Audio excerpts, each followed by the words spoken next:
BMT, only eating at the DFAC, coming to tech school, only eating at the DFAC, and then being allowed to eat at a restaurant is super nice.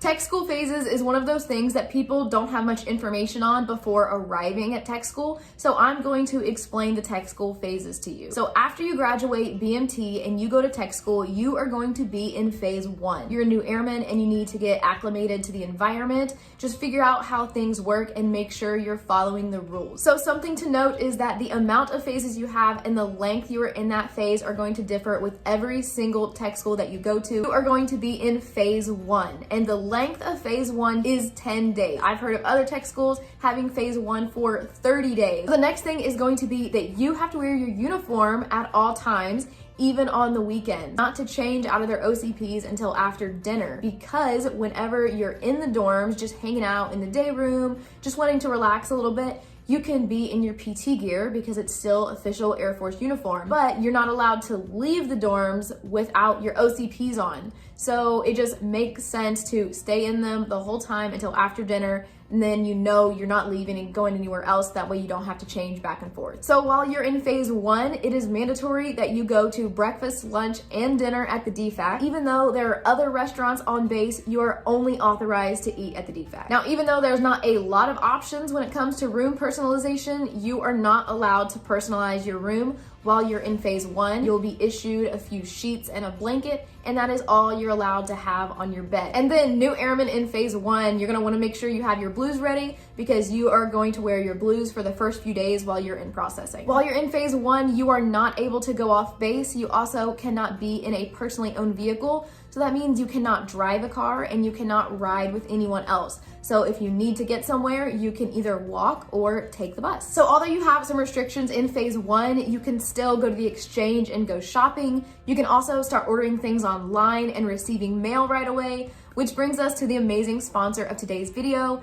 Sandbox. Sandbox is a veteran-owned company that helps keep your loved ones connected from recruitment to retirement. I personally used Sandbox when I was at BMT, and it was so helpful because your friends and family can send a letter from anywhere with their mobile app. I received a letter literally 2 days after it was written, which is crazy. So Sandbox does make receiving mail at military training a lot faster. And now I'm here at tech school and people are receiving Sandbox letters here as well. And they have so much more information to help your loved ones navigate your military career. So be sure to check them out at sandbox.us. So the next question you all probably have is, how do you go from phase 1 to phase 2? So like I said, you're going to be in phase 1 for at least 10 days. And then on that 10th day, you are going to report into your MTL that you are prepared to phase up, and they are going to do a uniform inspection and a room inspection.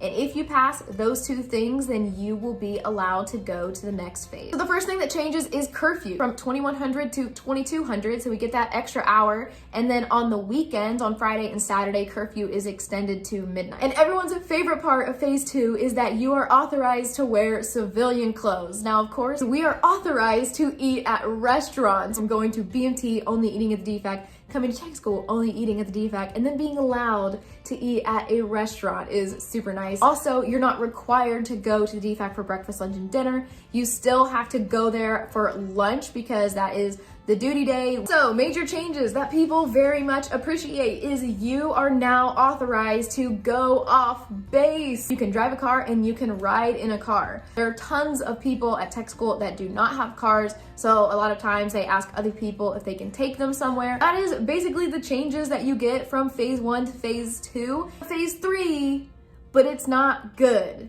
You don't get more freedom in phase 3. Phase 3 means you were in phase 2 and then you got in trouble, and so now you're in phase 3. So going to phase 3 brings back all of the restrictions that you had in phase 1 with additional punishments on top of that. So it might be verbal counseling, it might be paperwork, or anything else that your MTLs or commanders say that you have to do as your punishment in that phase. The other difference is that you don't get to just be off of it in 10 days. It is going to depend on what happened to get you in trouble and how severe that is.